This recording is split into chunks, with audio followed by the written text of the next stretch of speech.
Bonjour à tous. Donc je vais corriger un exercice qui porte sur l'étude d'une eau minérale et il s'agit d'un titrage conductimétrique. Alors, on te dit, en période de fatigue, il est conseillé de boire des eaux riches en minéraux tels que le calcium et le magnésium. Ces eaux permettent de satisfaire les besoins spécifiques de l'organisme en complément des apports alimentaires et d'assurer une hydratation de bonne qualité. Alors, le premier document, eh bien, c'est un protocole expérimental. Donc on te dit qu'on réalise le titrage suivi par conductimétrie d'un volume V par de 10 millilitres avec une solution titrante d'oxalate d'ammonium à la concentration C0 qui est de 1 × 10 puissance moins 2 mol par litre. Donc déjà à la lecture de ce document, tu dois te demander quel est le réactif titré et quel est le réactif titrant, ou au moins qu'est-ce qui va être dans le bécher, qu'est-ce qui va être dans la burette graduée. En deuxième document, on te donne l'étiquette d'une eau minérale, donc ici c'est l'épar. Et ce qui va nous intéresser dans cet exercice, c'est la concentration massique en calcium, qui est donnée ici, qui est de 549 mg par litre. On te donne dans le document 3 l'équation support du titrage, où on te dit que les ions calcium, donc Ca2+, réagissent avec les ions oxalate, C2O4-, et on te donne également la réaction du titrage. C'est là qu'on peut se dire déjà, ou qu'on peut faire sur un brouillon, un schéma, où on schématise tout simplement le titrage avec le bécher, la burette, bon, moi j'ai rajouté le conductimètre, j'ai rajouté l'agitateur magnétique et le barreau aimanté. Et on se dit, bien, qu'est-ce qu'il va y avoir dans le bécher, donc c'est le réactif titré, et quel sera le réactif titrant, donc dans la burette graduée. Donc déjà, le réactif titré, ça sera 10 ml d'épar, et on va titrer l'ion calcium Ca2+. Et le réactif titrant, eh bien, c'est de l'oxalate d'ammonium. Et on voit bien que c'est l'ion oxalate, d'après la réaction de titrage, qui sera le réactif titrant. Donc déjà, petite remarque, quand on te donne la concentration en oxalate d'ammonium, on te donne la concentration en soluté apportée. Et là, cette concentration en soluté apportée qui est C0 qui vaut 1,0 × 10 puissance moins 2 mol par litre, eh bien ce sera également la concentration en ion oxalate. Ensuite, il y a deux documents.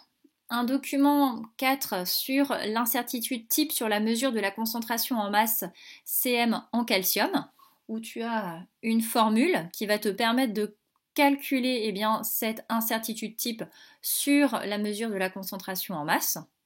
Alors on voit que ça va dépendre de la concentration en oxalate d'ammonium et donc de l'incertitude de cette concentration qui t'est donnée. Que ça va dépendre du volume départ et de l'incertitude sur le volume départ. Également, ça t'est donné. Ça va dépendre du volume équivalent et de l'incertitude sur le volume équivalent qui là ne t'est pas donné. En revanche, dans le document 5, on peut lire que il y a inscription sur le haut d'une burette graduée. Et ce qui va nous intéresser dans ce document, ça va être le fait que le volume sur une burette graduée, on sera précis à plus ou moins 0,05 ml. Et on assimilera l'incertitude sur le volume équivalent à cette valeur. Et le dernier document qu'on te propose, c'est une courbe de titrage de l'eau épar par une solution d'oxalate d'ammonium, où tu vois bien la conductivité en fonction du volume. On a deux pentes, une qui a un coefficient directeur négatif et une autre qui a un coefficient directeur positif, de droite. Et la question qu'on te pose, c'est à l'aide des documents et de vos connaissances, vérifier l'indication portée sur l'étiquette de la bouteille d'eau minérale épar concernant la concentration en ion calcium. Donc c'est un titrage conductimétrique. Là, sous tes yeux, il y a la courbe qui représente la conductivité en fonction du volume. Donc cette courbe, il faut l'exploiter. Et pour exploiter une courbe de titrage conductimétrique, tu sais bien, il va falloir tracer deux droites. Les voici. Et tu peux déterminer le volume à l'équivalence puisque c'est le point de rencontre des deux droites. Et donc le volume équivalent, là, il est à peu près de 13 millilitres. Alors, si on a le volume équivalent qui vaut 13 millilitres, on va se baser sur l'équation de la réaction support du titrage qui nous dit que les ions calcium plus les ions oxalates vont former un précipité d'oxalate de calcium. Alors comment est-ce que je peux, tirer une information de cette équation sachant que j'ai le volume équivalent?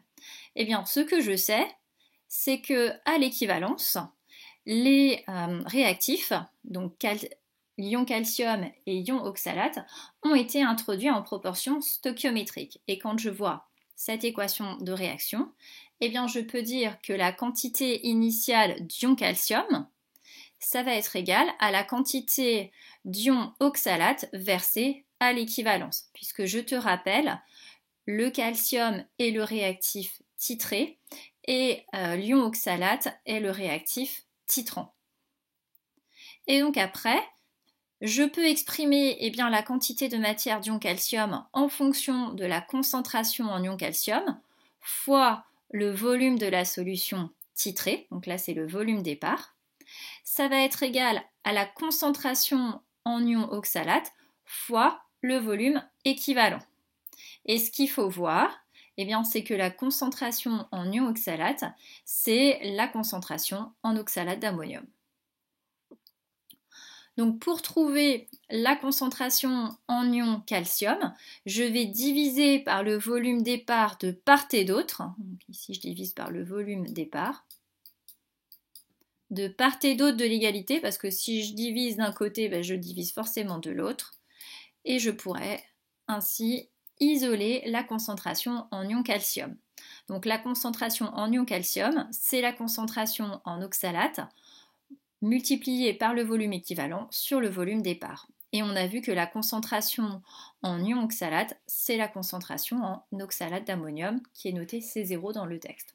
Donc C0 fois le volume équivalent sur le volume départ. La concentration en oxalate d'ammonium, elle t'est donnée, elle vaut 1,0 fois 10 puissance moins 2 mol par litre. Le volume équivalent, il vaut 13 millilitres et on le divise par le volume départ qui vaut 10 millilitres. Ça ne sert à rien, là, dans cette configuration, de passer le volume, c'est-à-dire de convertir le volume qui est donné en millilitres, de le mettre en litres, puisque ici tu as un volume divisé par un volume, et comme tu les exprimes dans la même unité, ces deux unités vont se simplifier. Et on trouve une concentration en ion calcium dans l'eau minérale épars, 1,3 fois 10 puissance moins 2 mol par litre. Alors maintenant que j'ai la concentration en quantité de matière, je vais déterminer la concentration massique en ion calcium. Puisque sur la bouteille, la concentration, elle est massique. Donc pour déterminer la concentration massique, tout simplement, j'applique la formule. Et cette formule, elle est assez facile, puisque la concentration massique, on l'appelle Cm, c'est C fois M. Donc ça va être la concentration en ion calcium fois la masse molaire du calcium. Alors la masse molaire du calcium, elle n'est pas donnée dans l'énoncé, mais on suppose que tu peux aller la chercher dans un tableau périodique. Donc ça fait 1,3 fois 10 puissance moins 2 fois 40,1 et je trouve 0,5213 grammes par litre. Comme je n'ai que deux chiffres significatifs, j'en garde 2 et je trouve 5,2 fois 10 puissance moins 1 grammes par litre. Maintenant, j'aimerais connaître l'incertitude sur cette concentration. Donc c'est ce que je vais déterminer. Je vais déterminer donc l'incertitude associée à cette concentration. Et pour cela, je vais appliquer la formule qui m'est donnée dans le document. Et je vais tout simplement remplacer. L'incertitude sur le volume départ, elle m'est donnée dans le document. 1 fois 10 puissance moins 2 ml. L'incertitude sur la concentration en oxalate d'ammonium, elle m'est donnée dans le document 5 fois 10 puissance moins 4 mol par litre. Et l'incertitude sur le volume équivalent, eh bien je vais la trouver sur la burette graduée. Alors, il y a une simplification, hein. Ici elle ne vaut pas exactement 0,05, mais au niveau terminal, on va simplifier, hein, et on va admettre que l'incertitude sur le volume équivalent, elle fera 0,05 ml. Et puis maintenant, j'ai plus qu'à appliquer la formule. Alors, la concentration massique, je l'ai, elle vaut 5,2 fois 10 puissance moins 1 grammes par litre, multiplié par la racine de l'incertitude sur le volume départ, 1 fois 10 puissance moins 2 divisé par 10, le tout au carré. Attention, hein, l'incertitude sur le volume départ, elle est bien en millilitres, le volume départ est en millilitres, c'est bon. Ensuite, l'incertitude sur la concentration en oxalate, elle vaut 5 fois 10 puissance moins 4 mol par litre, donc je le mets ici, divisé par la concentration en oxalate d'ammonium, 1,0 fois 10 puissance moins 2 mol par litre. Donc j'ai bien des mols par litre divisé par des mols par litre, donc c'est bon aussi. Plus l'incertitude sur le volume équivalent, donc on a dit que cela faisait 0,05 ml divisé par 13 ml. Même chose, j'ai les mêmes unités, donc je peux faire le calcul sans problème. Et quand je mène tout ce calcul, je trouve à peu près 0,026 et je n'oublie pas, grammes par litre. Oui, c'est en grammes par litre puisque la concentration massique est en grammes par litre et on a vu que ici on divise des millilitres par des millilitres, donc c'est 100 unités. Ici, on divise des moles par litre par des moles par litre, c'est 100 unités. Et là, on divise des millilitres par des millilitres, ça sera 100 unités également. Donc, l'incertitude sur la concentration massique en ion calcium, elle est en grammes par litre. Mais tu dois savoir que quand on donne une incertitude, on ne la donne qu'avec un seul chiffre significatif et on arrondit par excès. Donc ça veut dire que l'incertitude sur la concentration massique en ion calcium, elle vaut 0,03 g par litre. Et comme je vais devoir exprimer un résultat, je vois que la concentration massique, elle est avec une puissance de 10 puissance moins 1. Donc je vais me débrouiller pour avoir la même puissance de 10. Eh bien ça fait 0,3 fois 10 puissance moins 1 g par litre. Alors, in fine, la concentration massique en ion calcium, après mon titrage, elle vaut 5,2 fois 10 puissance moins 1 plus ou moins l'incertitude, donc 0,3 fois 10 puissance moins 1 g par litre. Sur l'étiquette, eh bien, la concentration en ion calcium, elle est de 549 mg par litre. 549 mg par litre, si tu préfères, c'est 0,549 g par litre. Donc c'est 5,49 fois 10 puissance moins 1 g par litre. Maintenant, est-ce que 5,49 fois 10 puissance moins 1 g par litre, est-ce que c'est bien compris entre 5,2 plus ou moins 0,3 fois 10 puissance moins 1 g par litre? Oui, en effet.